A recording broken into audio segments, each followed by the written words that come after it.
Presidente Autoridade Município Ermera, José Martinho dos Santos, wanhira halo entrevista exclusiva ho Agência Tatoli Semana Kotuk e edifício Presidente Autoridade Município PAM Ermera, hato o programa Prioridade Bahia Ermera e a área infraestrutura básica hanesan bemos eletricidade no estrada. Saneamento, eletricidade no terceiro estradas. Kita halo ela programa para estrada ser o suco ba o posto ba suco o município ba suco e tahu o programa para hadia faseadamente e começa hadia ona e depois homos apoio o tem parceiros internacionais será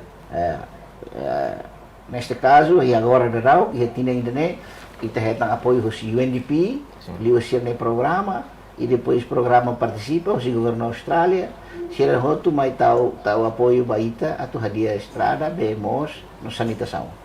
No Nemos, quando vai acesso à estrada, o posto basuco se hadia faseadamente tur condição na estrada ida knian no baseia ba orçamento estado nebe prevê ona ba município ida no retan mos apoio fundo o parceiro sira.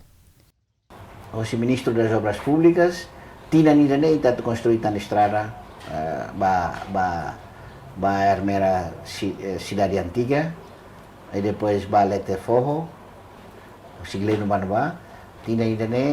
o Ministério das Obras Públicas e na plano a tu executar.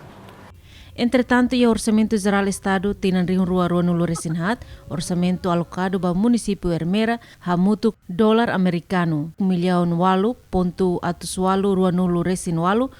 vírgula atus hitu walu nulo resin hitu.